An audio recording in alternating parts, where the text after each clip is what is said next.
디모데와 그다음에 디도 그리고 예수 그리스도의 형제 야고보까지 보겠습니다.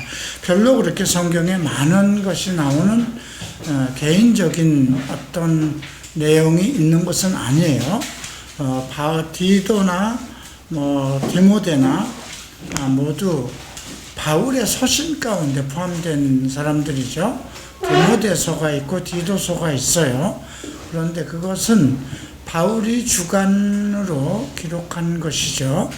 그러니까 아마 디모데 전후서는 바울의 가르침을 모아서, 그러니까 바울이 그 당시는 이제 디모데 또 디도, 실라 이런 자기 제자들과 함께 교회를 개척하고 선교 여행을 하면서 개별적으로 얘기한 것이 많을 거예요. 디모데에게 한 내용들, 또 디도에게 한 내용들, 그런 것을 이제 디모데가 감추려서 한 것이 디모데서라고 생각되고요. 그래서 사실 디모데나 디도에 관한 것은 사도행전 사도들의 교회를 개척하는 도중, 특별히 사도 바울을 통해서 이제 이방 선교를 하면서 그 이방 선교에 동참했던 제자들로 나타나죠. 자, 여러분들이 생각하기에 지금까지 이제 성경을 공부하면서 디모데에 대해서 생각나는 구절이 있다면 어떤 것이 있을까요? 청년의 자녀를 피하라. 응?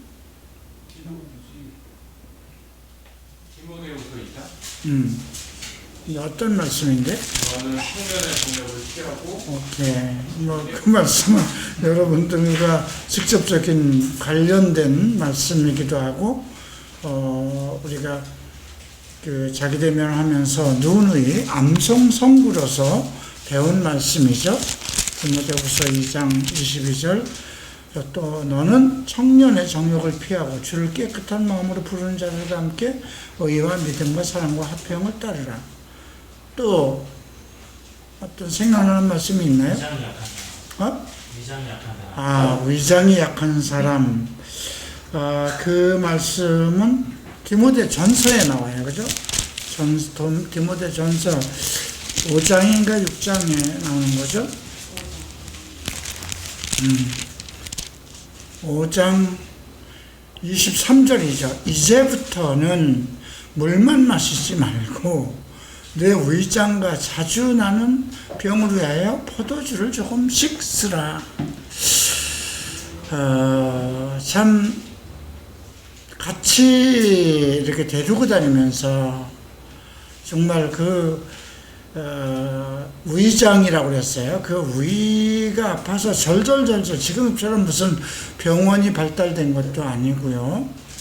그러니까 그 위장 때문에 절절절절면은 제자를 보고 바울의 마음은 어땠을까요? 그런데 계속 위가 아프고 할 때마다 그것을 해결할 방법이 없어서 계속 이제 물을 많이 마셨겠죠. 그런데 바울은 이걸 병이라고 얘기했어요.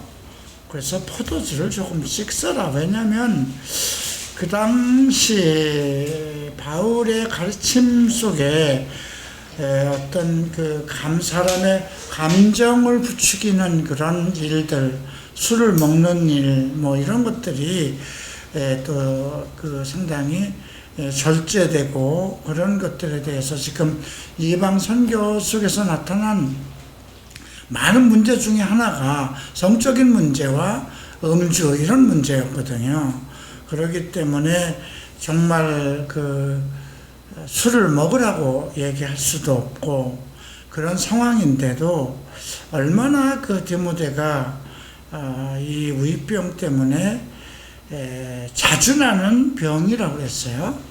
그래서 그냥 포도주를 조금씩 써야 되지 않겠느냐 이렇게 권고합니다. 이걸 통해서 우리가 알 수 있는 것은 바울이 지금 죽은 자도 살린 일이 있어요. 그죠? 말씀을 듣다가 3층에서 떨어진 청년을 살리기도 하고 안증뱅이도 이렇게 일으키는 그런 걸로 인해서 정말 그 이방에서는 바울을 신이라고 할 정도로 바울 앞에 와서 제사를 지내려고 하는 그런 형상까지도 나타났는데, 자기 사랑하는 제자의 병 때문에 이것은 얼마나 기도했겠어요, 그죠? 정말 그 의병 때문에 절절절절 매고 고생할 때마다 바울이 뭐 손을 얹어서 기도하지 않았겠습니까? 바울이 하나님께 간곡히 기도하지 않았겠습니까? 이제 이런 걸로 보면 은사가 항상 나타나는 것은 아닌 것을 알 수 있죠. 그래서 바울이 자기의 문제를 가지고도 3번이나 기도했다고 그러잖아요. 정말 하나님 앞에 자기의 문제 때문에 3번이나 하나님께 그 사탄이라고 그랬어요. 그 사탄의 문제로, 사탄으로 통해서, 그러니까 자기가 그것이 질병일 수는 있고, 뭐 어쨌든지 간에 그 사탄으로 인한 그런 문제를 가지고 3번이나 기도했을 때에도 하나님이 내가 교만하지 않기 위해서 그냥 내 은혜에 족하다. 근데 이것도 디모데도 자기가 걸머지고 가야 하는 그러한 어떤 멍에, 그렇죠? 어쩔 수 없이. 왜냐하면 우리가 편하고 먹을 것이 많고 편안하고 그러면 기도가 안 되잖아요, 그죠? 근데 내가 항상 어떤 몸이 아프면 경각심이 있죠. 기도를 안 할 수가 없잖아요, 그죠? 자기 상황이 상당히 그것이 자기 몸에 어떤 고통을 갖는다면 계속 그 기도하면서 나갈 수밖에 없겠죠. 그런 개인적인 상황이 있습니다. 또 어떤 것이 생각나는 말씀이 있습니까, 디모데? 모태신앙. 네, 후서에 나오는 말씀이죠. 1장 5절이죠. 이는 내 속에 거짓이 없는 믿음이 있음을 생각함이라. 이 믿음은 먼저 내 외조모 로이스와 내 어머니 유니게 속에 있더니, 그러니까 이제 어머니나 외조모는 전부 다 유대인이에요. 내 속에도 있는 줄 확신하노라. 그들이 경건한 여인들이었지만 하나님을 향한 경건한 믿음을 가지고 있었죠. 그리고 나서 내가 안수함으로 안수한다는 건 이제 그 디모데가 바울의 제자로 인해서 이제 복음적인 복음의 제자 종이 되었다는 거죠. 내 속에 있는 하나님의 은사를 다시 불릴 듯하게 하기 위하여 너로 생각하게 하노니. 네, 이 말씀 속엔 조금 특별한 부분이 있어요. 디모데가 항상 처음부터 정말 하나님을 향한 열정과 믿음을 가지고 있었느냐. 근데 이 6절은 원래 5절에는 그의 믿음이 어머니 또 그 외조모로부터 이어온 그런 굳건한 신앙적인 배경을 얘기하고 있어요. 그래서 그 어머니로부터 또 할머니로부터 그 하나님에 대한 말씀을 듣고 배우면서 어려서부터 신심을 키웠다는 것을 이해할 수는 있어요. 그래서 내가 안수함으로 내 속에 있는 하나님의 은사를 다시 불릴 듯하게 한다. 그 말씀 속에는 무언가 지금 이 개인적으로 어떤 문제가 있었음을 암시하죠. 그래서 너로 생각나게 하는데 6절 7절이 그래서 조금 그런 부분을 알 수 있도록 우리에게 전달하는 내용이에요. 하나님이 우리에게 주신 것은 두려워하는 마음이 아니요 오직 능력과 사랑과 절제하는 마음이다. 뭔가 두려워하는 것이 있었어요. 좀 연약함이 뭔가 이렇게 담대하고 뭔가 누구 앞에 나서서 그런 강렬한 그런 그 리더십을 가지고 있지는 않았던 것 같아요. 항상 그 의병이 있어서 좀 골골하기도 하고, 그런데 그 너로 생각하게 하는데, 너는 하나님이 우리에게 주신 것은 두려워하는 마음이 아니라 능력을 먼저 얘기하여 그 다음에 사랑과 절제를 얘기하고 있죠. 이런 걸 통해서 아마 어쩌면 디모데는 좀 여러 가지 문제를 가지고 있더니, 이방인의 쉽게 얘기하면 퇴기잖아요, 그죠? 유대계 어머니와 그 다음에 이방인 아버지 사이에서 태어났어요. 그래서 나름대로 어쩌면 경제적으로 두 가지를 생각할 수 있어요. 경제적으로 여유가 있었을 수도 있고, 어쩌면 그 믿음이 있는 어머니, 믿음이 있는 할머니가 왜 이방인하고 결혼했을까요? 그걸 좀 배경을 생각해 봐야 되잖아요. 그렇게 정말 그 어머니와 외할머니의 믿음을 자랑할 정도였는데 왜 그 어머니가 이방인하고 결혼했을까요? 이방 속에서 살아가기 위해서 어쩔 수 없었구나. 그렇다면 우리가 생각할 부분은 아버지는 전혀 믿음도 없고 좀 방탕했을 수도 있어요, 그죠? 얼마 전에 그 탈북자 학교를 가서 교장을 만났어요. 그들 속에서 이제 이런 말을 들었어요. 요즘에는 뭐 탈북하는 길이 막혀서 지금은 뭐 코로나 때문에 북한도 외부에서 들어오고 나가는 모든 것들이 차단된 그런 상황이죠.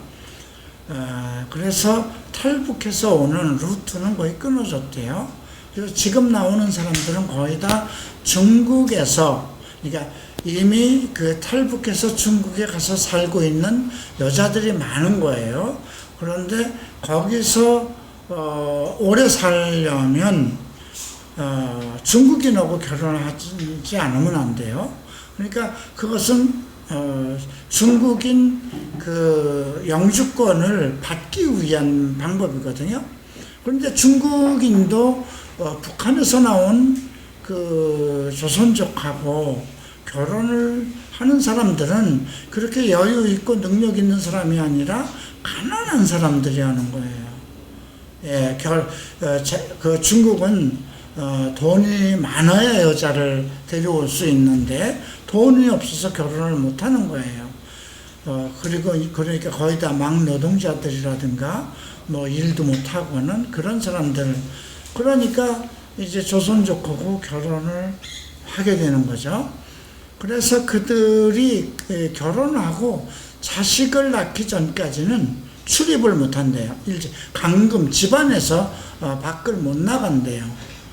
근데 이제 자식을 낳으면 자식을 키워야 되니까, 양육해야 되니까 이제 좀 풀어준다고 그래요. 그래서 그때 아이를 데리고 한국으로 오거든요. 그런 아이들이 지금 탈북자 학교에 많다는 것입니다. 근데 그들은 중국 국적이죠. 조선 국적이 아니죠. 중국 국적에다가 이제 중국어밖에 몰라요.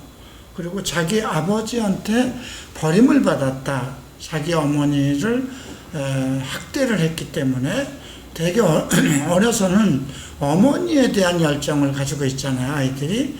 근데 그 엄마가 매일 아버지한테 학대당하고 마음대로 생활 못하고 그런 것 속에서 할 수 없이 남한으로 도망왔다. 이런 의식 때문에 상당히 분노가 많다는 이런 얘기를 들었어요. 그러니까 이방인하고 결혼했을 때 이렇게 믿음이 좋은 어머니 또 그 할머니 속에서 자라는 그들이 왜 이방인과 결혼했을까? 두 가지예요. 그죠? 돈이 많은 사람한테 팔려갔던가 아니면 이방 속에서 살아남을 수 있는 방법이 이방인 시민권을 얻어야 되기 때문에 이게 바울도 이민권 그 시민권을 샀다고 그러잖아요. 근데 바울의 경우는 나는 나면서부터 그 로마 시민권을 샀다고 그랬거든요.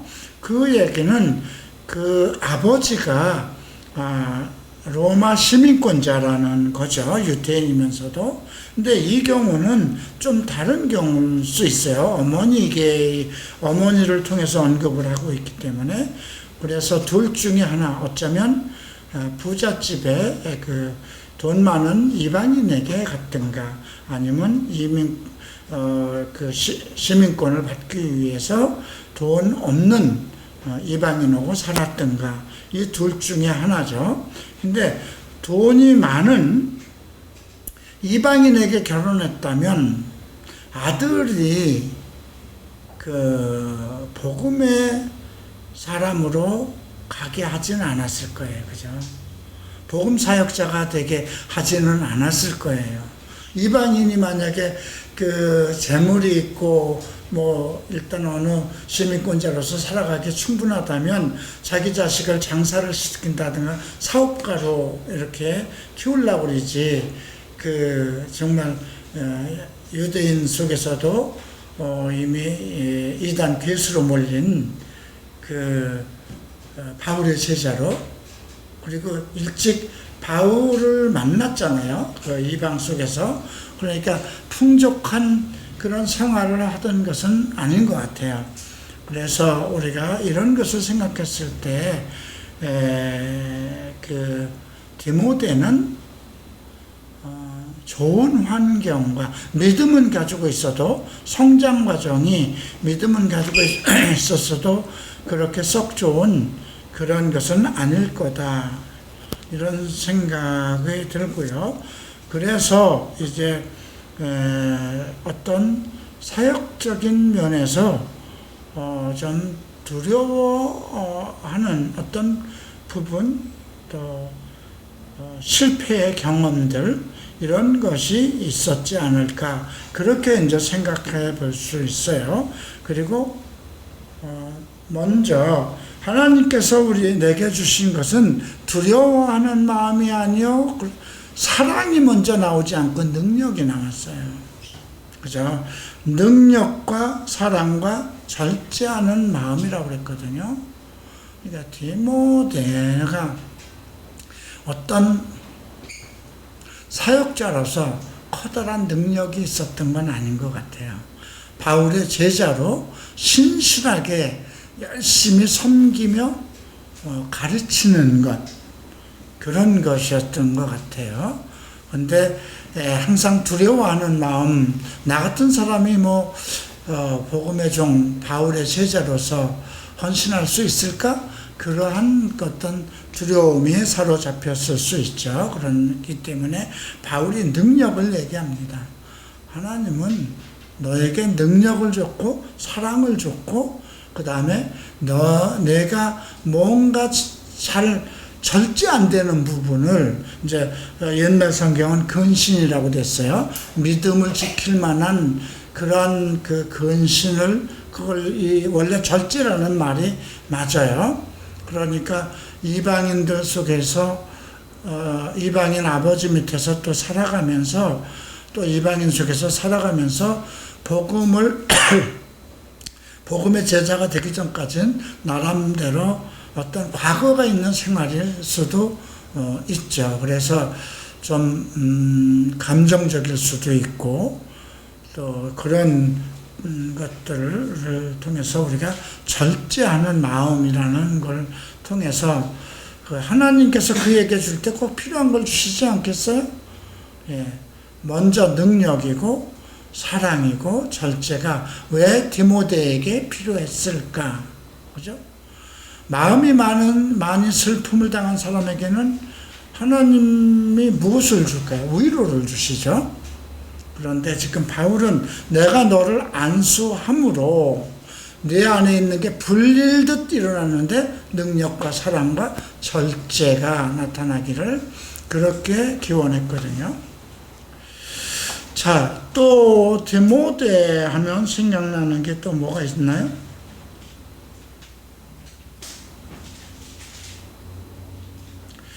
우리가 빌립보서 2장에서 빌립보에 대한 그 디모데에 대한 얘기가 좀 언급되고 있어요. 2장, 빌립보서 2장 22절. 22절을 보면 이렇게 언급하고 있습니다. 지금 19절부터 봐야 되죠. 내가 디모데를 속히 너희에게 보내기를 주 안에서 바람은 너희의 사정을 알므로 안위를 받으려 함이니 이는 뜻을 같이하여 너희 사정을 진실이 생각할 자가 이밖에 없다. 왜 그럴까요? 빌립보 교회를 같이 개척했어요. 예, 빌립보에 처음에 같이 들어간 사람이거든요. 그렇기 때문에 너희의 사정을 알므로 안위를 받는다. 이게 지금 불안한 문제가 생겼어요. 다른 지역에 갔는데 지금 빌립보에 여러 가지 문제들 들리는 소문으로 불안해요. 그래서 걱정을 하고 있어서 디모데를 보내는 거예요. 속히 보내려고 하는 거죠.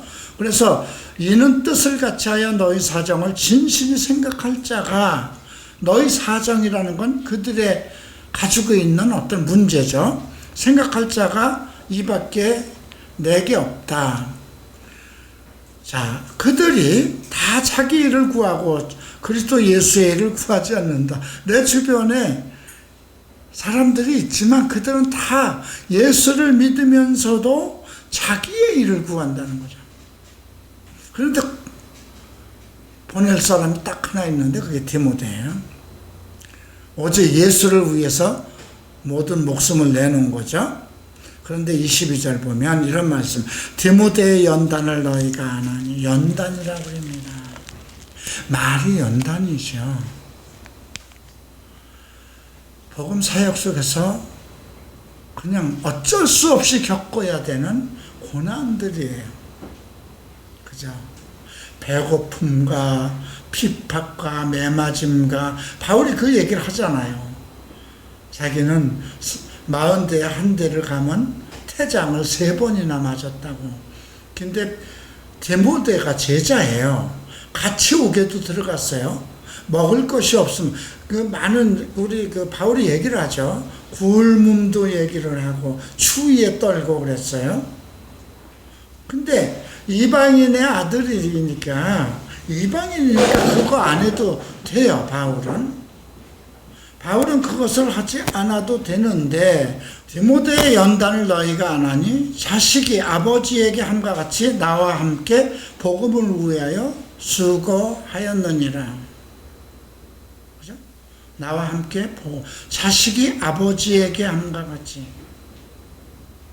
디모데는 바울을 아버지처럼 섬기면서 복음을 위하여 수고하는데, 그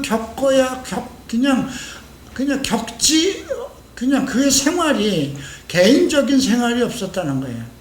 예수를 위해서 모든 고통과, 여기서 연단이라는 거는요, 정금을 만들기 위해서 그냥 모든 철광석을 위해서 정금을 만들기 위해서 계속 단련시키는 것과 같은 말이거든요. 이게 연단이라고 그랬거든요. 불과 같은 연단이에요. 정금을 만들기 위해서, 어떤 일을 할 때도 완벽하게 그 일을 하기 위해서 계속 그냥 보통 같이 수고하고 고생한 것이 아니라 모든 고난을 같이 받았는데 모든 일에서 하나님의 뜻을 이루기 위한, 정금같이 나가기 위한 그 믿음의 연단을 겪었다는 거예요. 그래서 바울이 빌립보서 2장 29절에서 너희가 주 안에서 모든 기쁨으로 그를 영접하고 이와 같은 자들이라고 그랬어요. 앞에서 여긴 디모데, 에바브로디도 이와 같은 자들을 존귀히 여기라고 빌립보 교회에게 언급을 합니다. 그러니까 바울은 자기가 사실은 디모데가 없었으면 나의 사역을 할 수 없었다는 거예요. 예, 디모데의 연단을 언급하고 있습니다. 그래서 나의 참 아들이라는 그 표현도 하죠. 그는 나의 참 아들이다. 신실한 아들. 이게 고린도전서에서 나옵니다. 고린도전서 4장입니다.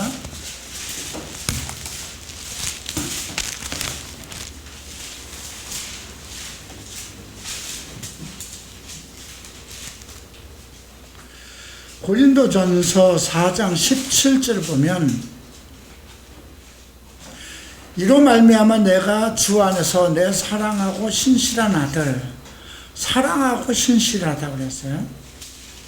디모데를 너희에게 보내었으니 그가 너희로 하여금 그리스도 예수 안에서 나의 행사 곧 내가 각 교회에서 가르치는 것을 생각나게 하리라. 이 말은 디모데가 너희에게 모든 말씀을 할 때 지금까지 각 처에서 모든 내가 말씀을 가르친 것. 왜냐하면 이게 지금 성경책이 있는 게 아니잖아요. 그죠?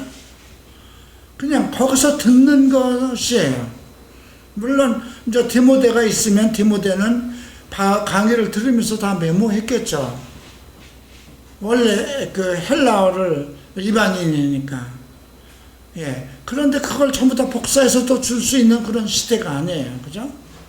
그러니까 여기저기 따라다니면서 각 처마다 강의한 모든 내용을 메모했는데 그걸 전하는 거예요. 거기 고린도 교회 가서도. 그래서 그 각 처 안에서 그 가르치는 것을 각 처 교회에서 가르치는 것을 생각나게 할 것이라는 거죠. 그러니까 이 말은 뭐냐면 그 앞에서 15절에서 그리스도 안에 1만 스승이 있으되 아버지는 많지 아니하고 그리스도 예수 안에서 내가 복음으로 너희를 낳았는데 디모데가 너희에게 가르친 그 모든 것도 내가 가르친 복음이다. 이 말을 하는 거예요. 그러면서 내가 사랑하는 그 아들, 신실한 아들이다. 이렇게 디모데를 표현합니다. 그 다음에 이제 히브리서 13장에 또 나옵니다. 히브리서는 사람들은 그 저자가 1절에서 저자가 안 나와요. 그러기 때문에 이건 히브리 사람, 예수 그리스도를 믿는 유대인 히브리 사람에게 편지를 한 거잖아요. 근데 바울이면 바울의 저자이면서도 그 서두에 자기 이름을 넣지 않은 것은 아마 저는 그렇게 생각해요. 이방인의 사도잖아요. 그렇기 때문에 그 얘기를 안 했을 것인데 히브리서 13장 23절 마지막에 나와요. 우리 형제 디모데가 놓인 것을 너희가 알라. 감옥에 들어간 거죠. 그가 속히 오면 내가 그와 함께 가서 너희를 부리라 그러죠. 그러니까 디모데는 이것은 뭐냐면요. 바울과 함께 감옥에 들어간 것도 있지만 디모데가 복음 사역을 하면서 감옥에 들어간 일도 있었다는 것이죠. 예, 그래서 내가 디모데가 오면 내가 그와 함께 너희를 보리라. 이런 말씀도 있습니다. 또 데살로니가 전서를 볼까요?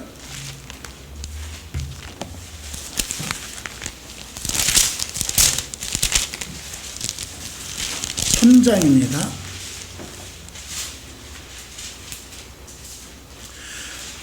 우리 3장 2절 우리 형제 곧 그리스도 복음을 전하는 하나님의 일꾼인 디모데를 보내노니 이는 너희를 굳건하게 하고 너희 믿음에 대하여 위로함으로 아무도 이 여러 환난 중에 흔들리지 않게 하렴이라. 우리가 이것을 위하여 세움을 받은 줄 너희가 친히 알 것이다. 디모데를 통해서 그 디모데를 보내는 이유는 그는 그리스도의 복음을 전하는 하나님의 일꾼이고 그리고 그들을 굳건하게 하고 믿음에 대하여 위로할 수 있는 그런 능력을 가진 자라는 거죠. 아까 디모데후서 1장에서 내가 너한테 안수를 주는 것은 그 안수를 통해서 너희 안에 다시 성령이 불릴 듯하게 함인데 그것은 두려워하는 것이 아니라 능력과 사랑과 절제라고 그랬어요. 그죠? 근데 그걸 통해서 디모데는 정말 그러한 그 어떤 아마 그 사람들을 가르치고 이렇게 위로하고 힘을 줄 수 있는 그러한 능력이 있었던 것 같아요.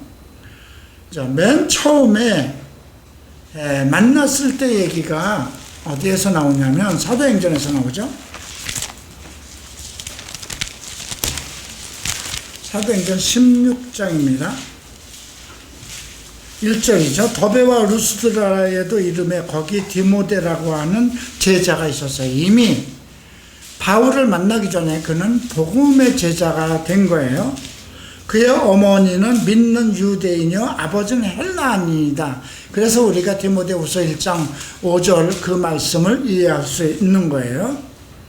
그는 디모데는 루스드라와 이고니온에 있는 형제들에게 칭찬을 받았다. 이제 그 벌써 교회가 생겼던 거예요. 복음의 교회가 생겼는데 그는 이렇게 칭찬을 받는 자였다고 소개를 합니다. 그래서 바울이 그를 데리고 떠나고자 할 때 그 지역에 있는 유대인으로 말미암아 그를 데려다가 할례를 행했어요. 왜냐하면 이방인이기 때문에 생김새가 다르겠죠. 유대인하고. 그죠? 뭐 눈이 파랄 수도 있고 코가 더 클 수도 있고. 근데 이방인은 절대로 개종을 하지 않으면 유대인 성전에 유대인 회당에 들어갈 수가 없어요. 그러니까 개종의 표를 하려면 할례를 줘야 돼요. 그래서 바울이 디모데에게 할례를 했던 거예요. 왜냐하면 그 사람들이 모두 그의 아버지가 헬라인인 걸 알았다는 거예요. 그러니까 아마 외형적으로는 아버지를 닮았겠죠. 그러니까 그 아버지가 전부 다 헬라 사람인 것을 알기 때문에 개종을 하지 않으면 그 개종의 증거로서 할례를 받았다는 것. 그래서 이때부터 바울과 함께 동역을 했던 것을 우리가 알 수가 있죠. 고린도 후서 1장을 한번 보십시다. 1장 19절에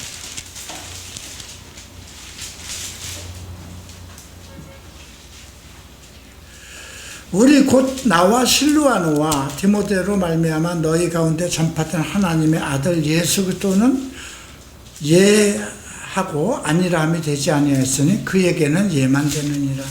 이렇게 정말 순종의 믿음을, 순종의 복음을 전하는 디모데는 그런 성품이었던 것을 우리가 알 수 있죠. 그리고 이제 오늘 고린도 후서에서 그 디모데가 바울과 함께 사역을 했음을 우리가 알 수 있습니다. 자, 이렇게 해서 디모데에 관한 것은 대충 살펴봤습니다. 빌레몬서에도 나와요. 한 장밖에 없는 그 빌레몬서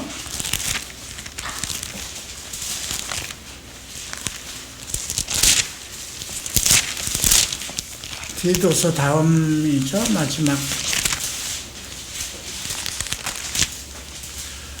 여기에 보면 1절에 그리스도 예수를 위하여 갇힌 자 된 바울이 갇혀 있었어요. 형제 디모데, 그러니까 바울과 디모데가 같이 갇혀 있어요.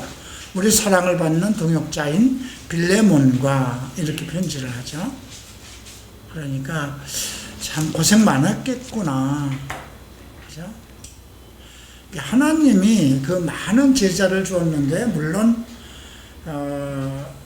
브리스길라와 아굴라도 동역자 중에 하나였어요. 같이 장막을 치면서 했지만 그건 부부잖아요. 그죠? 부부니까 부부 개체로 움직일 수 있는 거예요. 같이 사역도 할 수 있지만. 근데 부부가 같이 다니기는 힘들어요, 바울하고. 그러나 디모데는 독신자로서 바울을 섬기면서 그렇게 일생을 아들처럼 복음의 일꾼으로, 동역자로 그렇게 헌신했다는 거죠.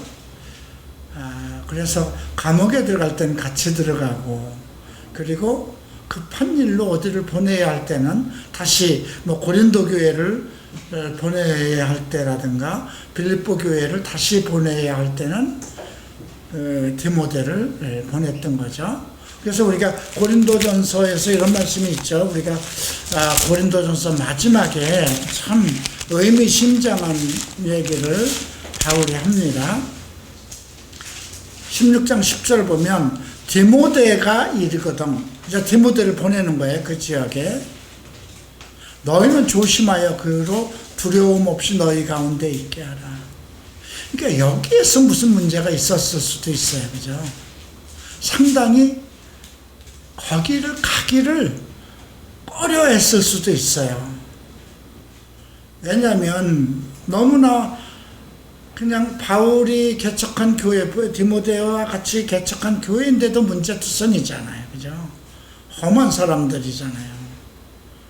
정말 교회 안에 아버지의 첩을 범한 자들이 그냥 같이 나오나. 그렇게 알코올 중독자들이 고린도전서 6장 9절에 불의한 자가 하나님 나라를 받지 못한다 하면서 거기 동성애자가 나오고, 그 다음에 그 여장하는 자도 나와요.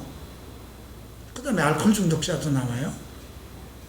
음행하는 자, 간음하는 자. 그렇게 세밀하게 얘기한 것은 고린도 전서밖에 없어요. 그런데 한 사람을 일단 사탄에게 내어진다까지 선언할 정도로 바울이 엄격하게 다뤘어요. 근데 자기 제자 디모데가 이제 갔을 때 어떤 일을 당할지 모르잖아요. 그죠? 그 상황을 모르는 거예요, 지금. 그 교회가 어떻게 변했을지 알 수 없는 거예요. 완전히 쑥밭이 됐을까? 바울에 대해서 아주 적대 감정을 가지고 있지는 않을까? 그러니까 디모데가 가기가 상당히, 그래서 그 말을 하는 거예요. 그죠?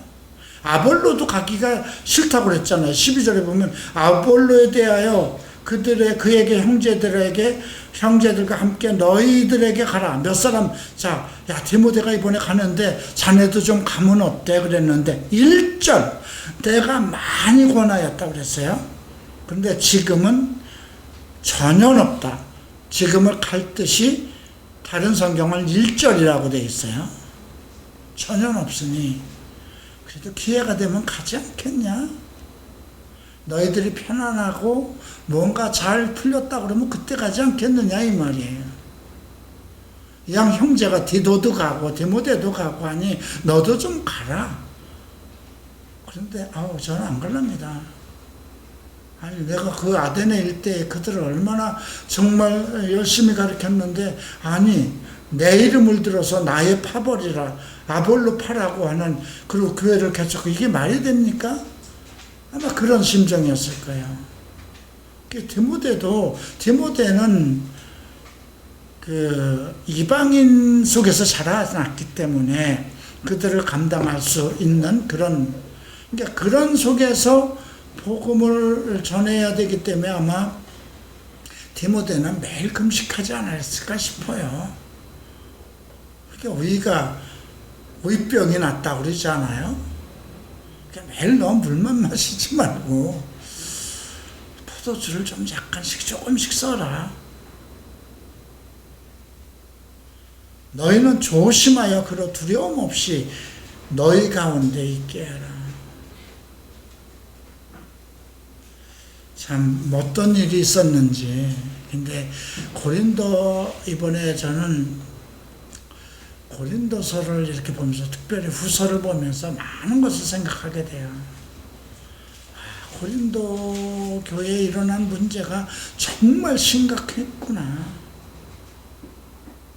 그냥 그 디도를 보내잖아요. 디도를 보내는데 안 오잖아요. 상황을 전혀 모르는 거예요. 디모데는 어떻게 됐을까? 정말 그들이 디모데를 왕따시키는 건 아니구나. 디도는 어떻게 지낼까? 디도한테 엄청 자랑을 한 거예요. 고린도전서 후서 7장에 나오잖아요. 내가 디도한테 엄청난 자랑을 했는데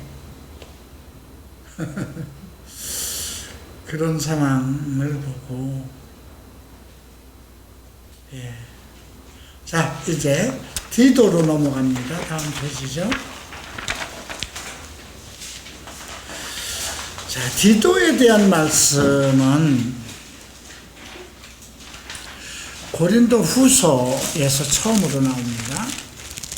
뭐 여러 군데 나오지만 고린도 전서에도 나오지만 고린도 후서 2장 13절에 내가 내 형제 디도를 만나지 못함으로 내 심령이 편하지 못하여 그들을 작별하고 마게도냐로 왔다. 기다리고 있는데 그 고린도 교회로 보냈어요, 디도를. 근데 오지 않는 거예요. 그러니까 걱정이 돼서 기다리고 있는 거죠. 그런데 이제 7장을 보죠.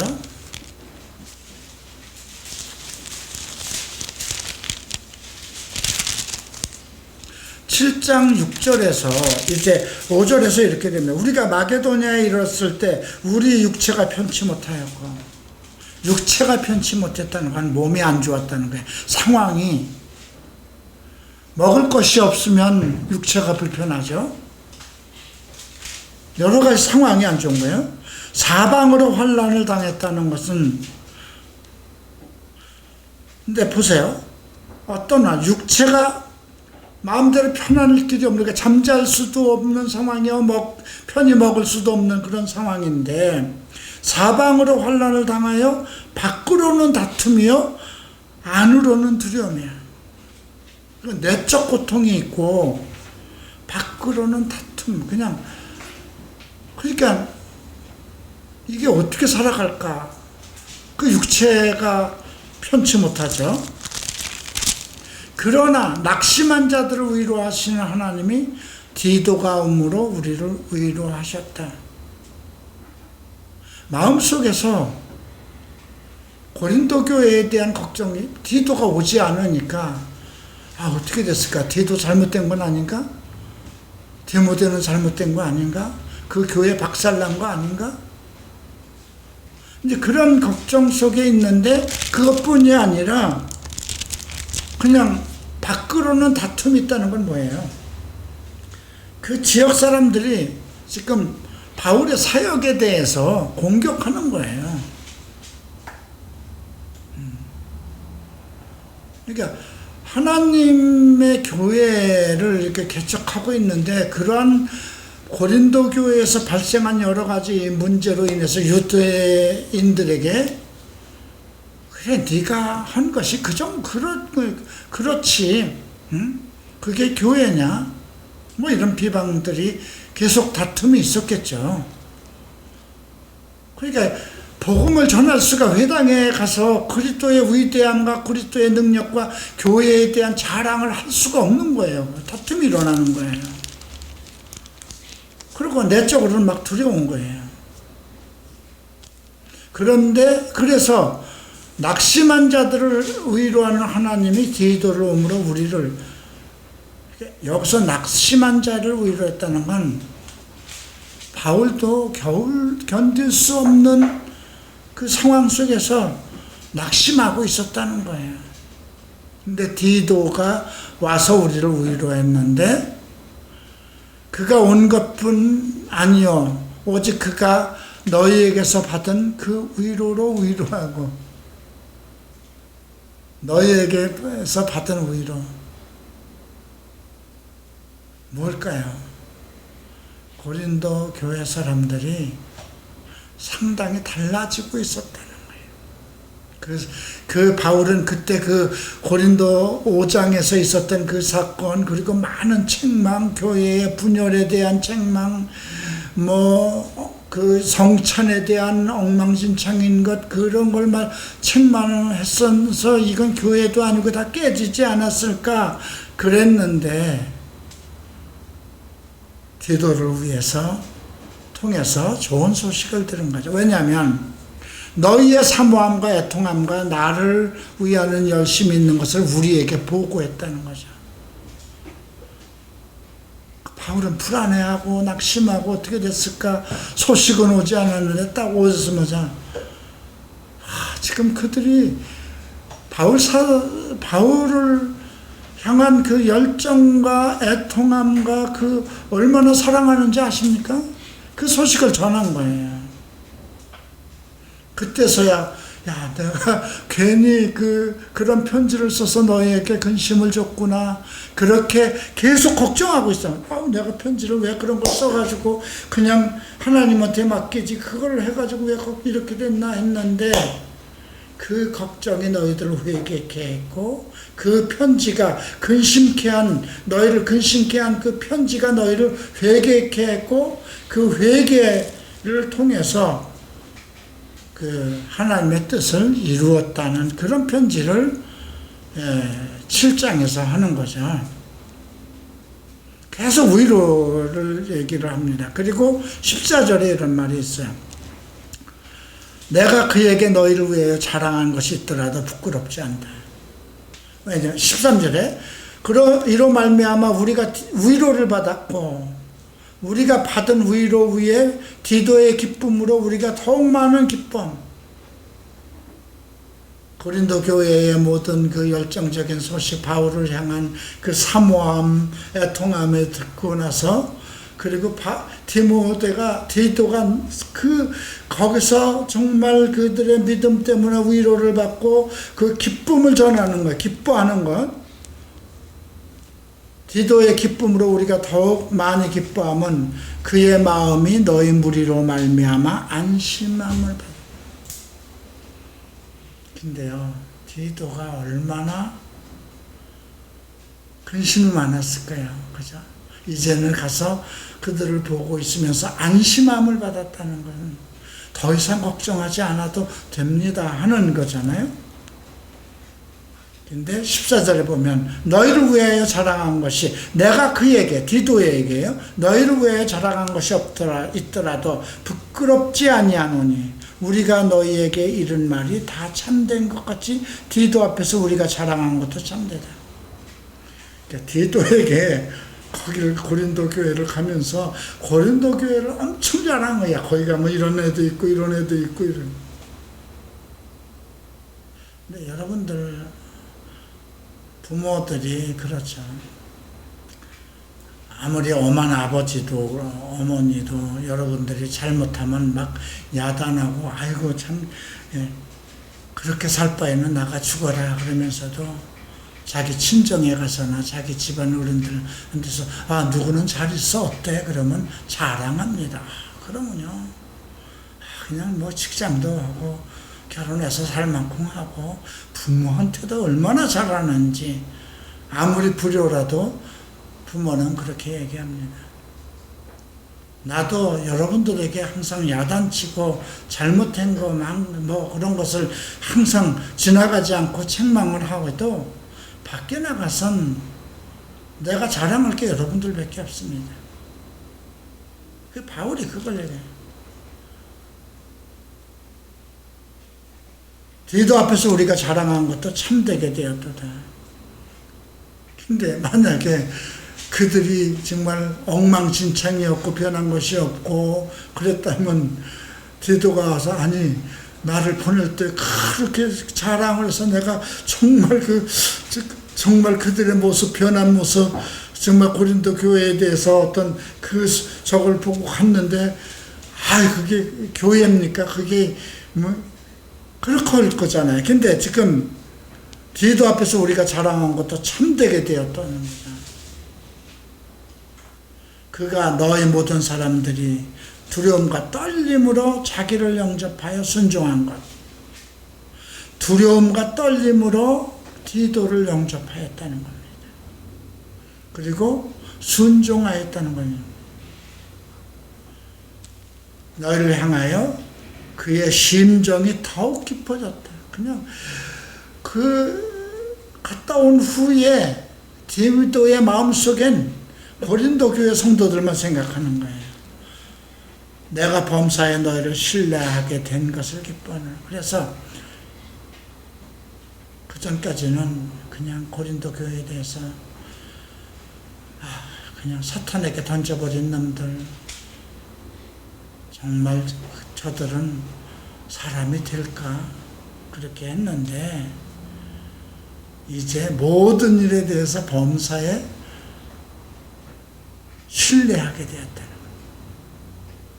이 역할, 이거를 통해서 우리가 디도에 대한 디도서도 있지만 참 이렇게 간접적으로나마 우리가 디도를 좀 알 수가 있죠. 그 다음에 디도서를 좀 보죠. 디모데 후서를 먼저 봅시다. 디모데 후서 4장 10절을 보면 대마는 이 세상을 사랑하여 나를 버리고 데살로니가로 갔고, 바울을 떠난 제자예요. 데마에 대한 얘기가 다른 부분에서도 언급되고 있는데, 이 세상을 사랑하여 나를 버리고 제자 사역 정리하고 다시 세상으로 돌아갔다는 거죠. 그레스게는 갈라디아로, 디도는 달마디아로 갔어요. 달마디아는 글쎄요, 어딘지 특별한지 모르겠지만 아드리아해의 그 남부 지방이라고 합니다. 그러니까 디도는 나름대로 데마와 같이 세상으로 돌아가지 않고 복음 전도자로 헌신했다는 것을 볼 수 있고요. 그 다음 디도서를 보겠습니다. 다음 장이죠. 디도에 대한 소개가 4절에 나옵니다. 같은 믿음을 따라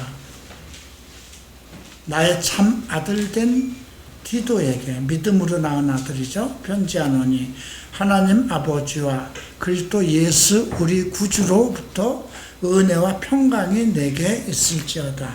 그리고 뭐라고 하냐면 5절에 내가 너를 그레데에 남겨둔 이유는 남은 일을 정리하고 내가 명령한 대로 각 성에 장로들을 세우게 하려 함이라. 이 말은 뭐예요? 행정 능력이 있다는 거예요. 사람을 이렇게 세우는데, 당신은 이거를 하세요. 무엇을 이렇게 세울 수 있는. 그래서 바울을 고린도 교회에 디도를 보낸 것은 뭔가 일 처리를 할 수 있는 그런 눈을 가지고 있는 거예요. 이것은 이렇게 하고 이건 이렇게 하고. 디모데는 그런 건 없었어요. 말씀을 가리키고 신실하게 순종하고 그런 것이 있는데, 디도는 행정력을 갖추고 있는 거예요. 그러니까 그런 것을 할 수 없는 사람에게 각 성의 장로를 세우게 하려 함이라, 이런지는 않았겠죠. 그죠? 디모데에겐 이런 명령이 없었어요. 디도에게만 있어요. 그리고 그들을 세울 때 이러이런 점을 조심해라 하고 디도서를 쓰기 시작한 거죠. 그래서 우리가 왜 바울이 디모데를 외에 고린도 교회, 그렇게 말썽이 많은 교회에 디도를 보냈을까? 일 처리를 잘하기 때문에. 어떤 문제에 대해. 그죠? 바울은 그들 속에 들어가서 열심히 가르치고 순종하고 그런 것은 했는데, 그리고 아볼로는 교리적인 신학자잖아요. 근데 너무 교리적으로 잘 가르쳐서 아볼로파가 나왔던 거거든요. 그러니까 지금은 일절 갈 생각이 없다. 그래서 문제가 생기고 여러 가지 어수선할 때는 행정을 잘하면 되는 거거든요. 지금 대통령의 문제는, 우리 문 대통령의 문제는 사람을 잘못 세운 거예요. 그죠? 예. 사람을 잘 세우는 것도 능력이거든요. 그러니까 사람을, 조국이를 보는 눈, 그죠? 사람의 마음을 어떻게 그렇게 그렇게 처음 같이 대통령이 되기까지 열심히 일을 하면서 사람의 그 마음을 파악하지 못했다는 거예요. 그죠?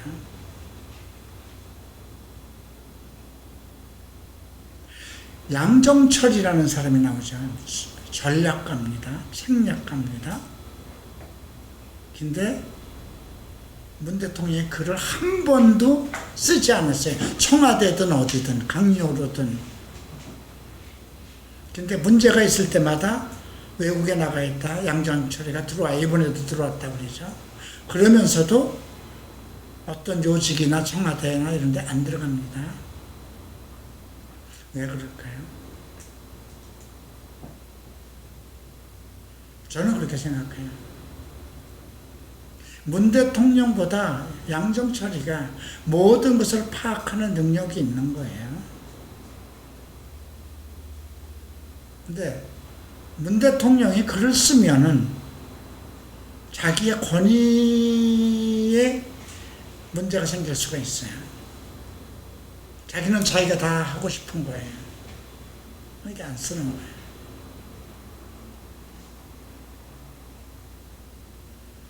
우리가 이 정말 디도는 정략가였다고 생각하면 돼요. 그 군사 같다, 군사라 그러죠. 군사, 아들이요, 군사요. 근데 바울은 그걸 다 가지고 있었잖아요. 정략적이고 사도로서의 부족. 그러니까 이방인의 사도로 딱 한 사람을 세운 거예요, 그죠?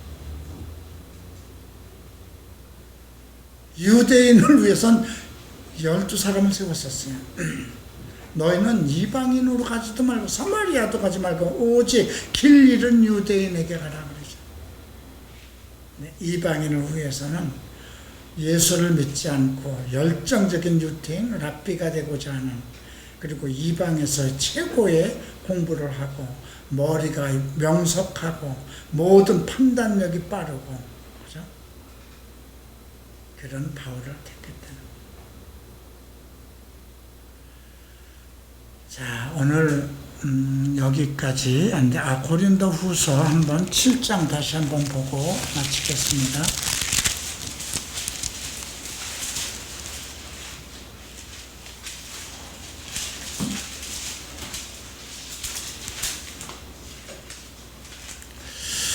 여기서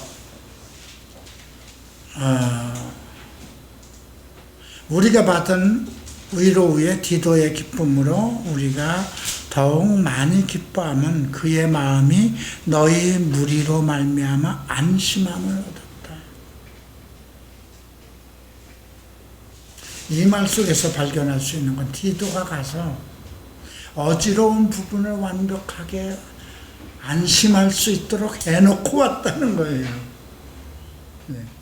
근데 우리가 디도서를 보지 않았으면 이 안심함에 대한 해석을 할 수가 없어요.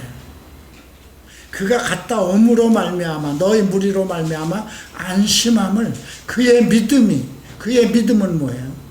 사람을 세우고 정리하는 행정적인 그런 능력이에요. 그죠?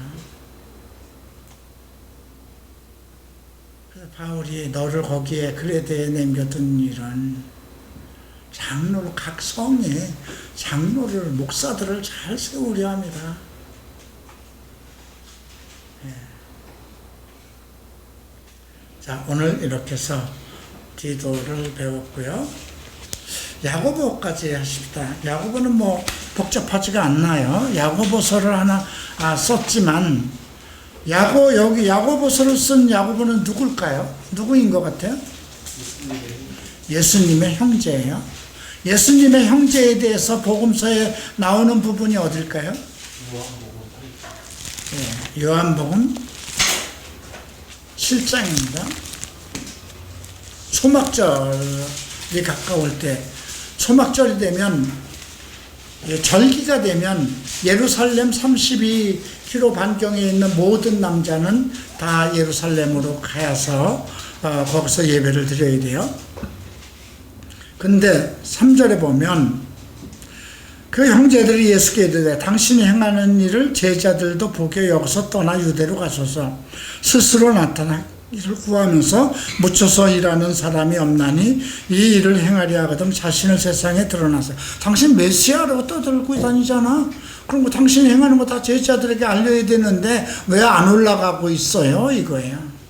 그죠? 간단하게 얘기하면, 아니 왜 집구석에 있어요? 지금 초막절이라 난리가 나고, 지금 당신이 하는 일, 당신 제자들에게 다 메시아의 사역을 다 드러내게 해야 되는데 왜 이러고 있습니까?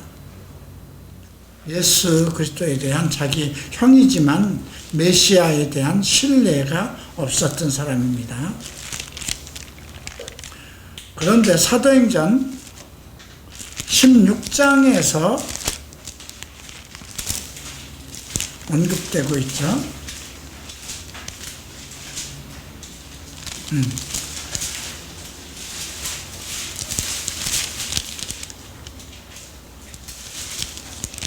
아, 15장입니다.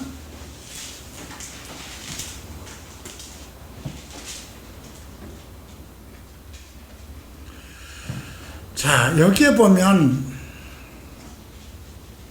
13절에 야고보가 나옵니다. 지금 공회에서, 예루살렘 공회에서 문제가 생겼어요.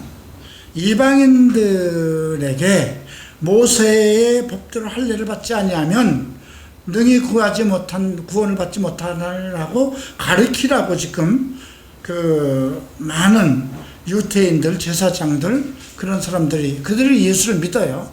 그러면서도 그런 논리를 가지고 하는 거예요. 그래서 바울하고 막 부딪혔어요. 그런데 그때 이제 베드로가 일어납니다. 7절에 많은 변론이 있은 후에 베드로가 일어나서 말하되 형제들아 너희도 알거니와 하나님이 이방인들로 내 입에서 복음의 말씀을 들어 믿게 하시려고 오래전부터 너희 가운데서 나를 택함을 얘기합니다. 내가 비록 어부 출신이고 배운 것도 없지만 너희 가운데서 나를 택하셔서, 예수께서 나를 택하셔서 그 이야기를 하는 거예요. 마음을 하신 하나님이 우리에게와 같이 그들에게도 성령을 주어 증언하시고 믿음으로 그들의 마음을 깨끗하게 하사 그들이나 우리나 차별하지 아니하였다. 그런데 너희가 어찌하여 하나님을 시험하여 우리 조상과 우리도 능히 매지 못할 멍에들을 제자들 목에 두려고 하느냐. 그러나 우리는 그들이 우리와 동일하게 주 예수의 은혜로 구원을 받는 줄 안다 그런 거예요. 이것은 이미 그 사도행전에서 고넬료 사건을 겪었던 거잖아요. 예. 그렇게 증언을 하면서 일단락이 됐는데, 그래도 유대인 속에는 문제가, 이방인하고의 마찰이 계속될 수밖에 없는 여지가 있었어요. 그게 뭐냐면, 유대인들은 정결이라는 것을, 그들의 믿음은 정결을 모토로 하고 있었는데, 이방인들은 뭐 돼지고기도 먹고 뭐 음행도 하고 그런 생활을 하던 사람들이에요. 그런데 그 문제, 그렇게 이제 종교적이고 문화적인 그 마찰을 해결한 것이 이제 야고보입니다. 그래서 이제 13절에 말을 마치고 야고보가 대답하여 이르되 형제들아 내 말을 들으라. 하나님이 처음으로 이방인 중에서 자기 이름을 위할 백성을 취하시라고 그들 돌보실 것을 시므온 베드로죠 말하였으니 선지자의 말씀이 일치하도다 기록된 바 그 후에 내가 돌아와서 다윗의 무너진 장막을 다시 지으며 또 허물어진 것을 다시 지어 일으키리니 이는 그 남은 사람들과 내 이름으로 일컬음을 받는 모든 이방인들로 주를 찾게 하려 함이라 하였으니 예로부터 이것을 알게 하시는 주의 말씀이라. 이거 지금 그 시편에 있는 말씀을 가지고 얘기하는 거예요. 그리고 내 의견에는 자기의 의견을 냅니다. 이방인 중에서 하나님께 돌아오는 자들을 괴롭게 하지 말고 다만 우상의 더러운 것과 음행과 목매어 죽인 것과 피를 멀리하라고 편지하는 것이 좋다. 왜? 이방인들은 피도 먹었어요. 네. 몸에 좋다면 다 먹는 거예요. 음행도 하고 목매어 죽인 거, 이 저주에 관한 거거든요.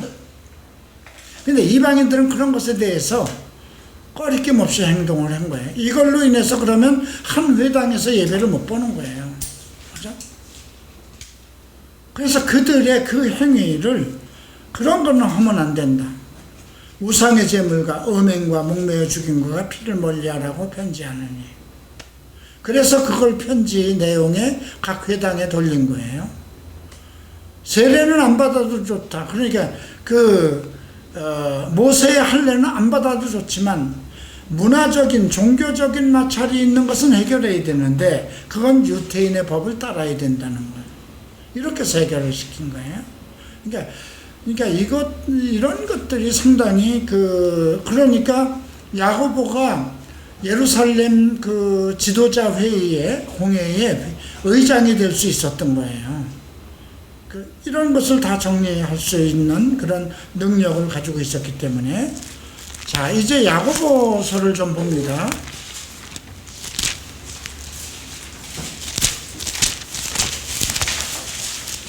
자, 야고보서 1장에서 제일 먼저 야고보가 얘기하는 건 뭘까요? 지혜를 구하라 그럽니다. 5절에서 너희 중에 지혜가 부족하면 지혜를 구하라 그러죠. 그 다음에 두 번째는 흔들리지 말고 의심 없는 믿음. 이것이냐 저것이냐 흔들리는 믿음을 가지면 응답받지 못할 줄 알라 하는 거예요. 하나님의 지혜를 구하고 믿으면 흔들림이 없어야 된다는 것을 언급하고 있어요. 2장에서는 무엇을 얘기할까요? 2장에서는 24절을 봅시다.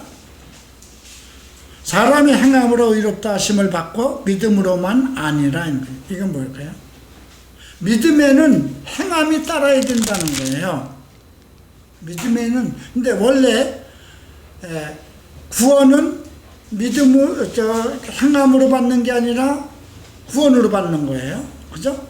그러면 구원을 받은 사람은 그의 믿음은 행함으로 그의 믿음이 드러나야 된다는 것이죠. 그것이. 그래서 영혼이 없는 몸이 죽은 것 같이 행함이 없는 믿음은 죽은 것이다. 이렇게 얘기를 했습니다. 그 다음 3장에서는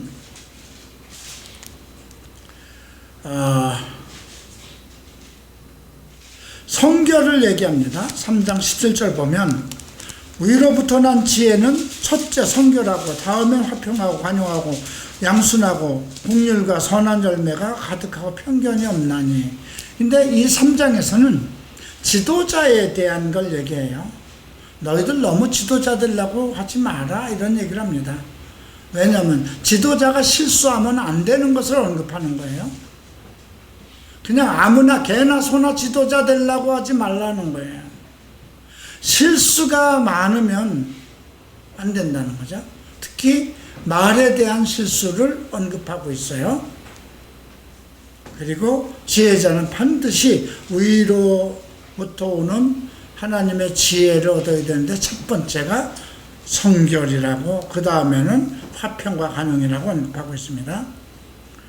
다음 4장에서는 성도의 삶, 근데 세속적인 삶을 살지 말라고 그러죠. 너희 싸움이 어디에서 오느냐. 3절에 구하여도 받지 못하면 정욕적으로 쓰려고 잘못된 믿음. 너희는 모두 지금 세속적으로 잘 살려고 하는, 그러니까 하나님이 안 주신다는 거예요. 그러면서 10절에 뭐라고 그러나요? 주 앞에서 낮추라, 겸손하라, 그러면 높일 것이다. 5장에서는 재물관에 대해서 얘기를 합니다. 너희 재물은 썩었고 너희 옷은 좀 먹었으며, 재물관에 대한 얘기를 첫 번째 언급합니다. 그리고 주의 강림에 대해서 얘기하죠. 모든 것은 하나님이 적당히 주신다는 겁니다. 그래서 길이 참고 마음으로 굳건하게 하라. 주의 강림이 강건하니까 너무 돈 몰라고 애쓰지 말라. 이렇게 얘기를 합니다. 그리고 14절에 고난당하는 자, 13절 고난은 당하는 자가 있느냐? 기도하라고 그러고요. 병든 자가 있느냐? 교회 장로들, 교회 목사를 청하라는 거죠. 그러면 그들은 주의 이름으로 기름을 바르며 그를 위하여 기도할지니라. 믿음의 기도는 병든 자를 구하나니 주께서 그를 일으키리라. 혹시 죄를 범하였을지라도 사심을 얻으리라. 여기서 병드는 문제가 그의 죄의 문제일 수도 있다는 거예요. 그래서 병든 자가 있으면 목사들을 청하고, 목사는 그들을 위해서 기름을 바르고 기도할 것이고, 너희는 죄를 서로 구하며 병이 낫기를 위하여 기도하라. 자기 죄를 서로 간에 구하라는 겁니다. 감추지 말고.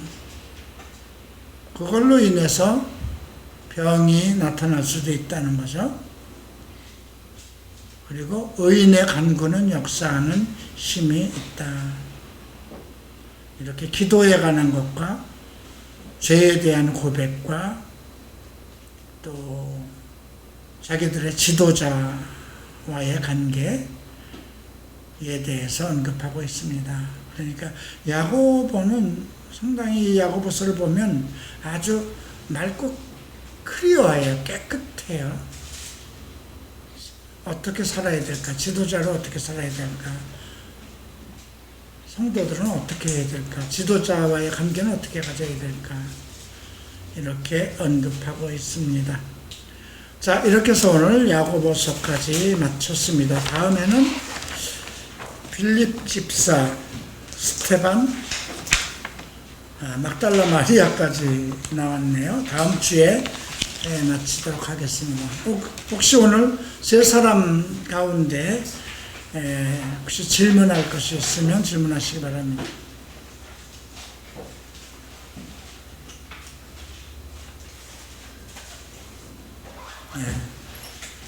혹시 여러분들에게 공감이 가는 것은 디모데하고 디도입니다. 그죠?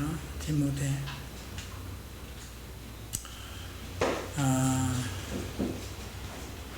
디모데라고 이름을 가지고 있는 사람이 많아요. 근데 디모데 같이 행동을 하는 사람은 없어요. 디모데라는 이름을 가지고 있어도. 미국에 가면 디모데, 디도, 탐 이런 이름들이 상당히 많죠. 제자 사역에 안순한 사람들 중에 많이 있죠. 기도하고 마치겠습니다. 존귀하신 주님, 우리로 제자의 삶이 복된 것을 알게 하소서.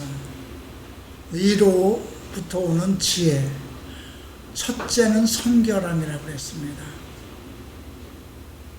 절제와 능력과 그리스도의 사랑,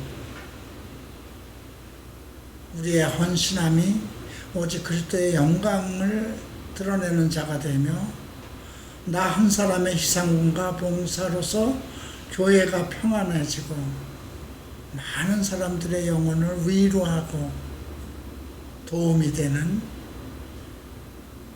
그런 동역자들이 되게 하소서.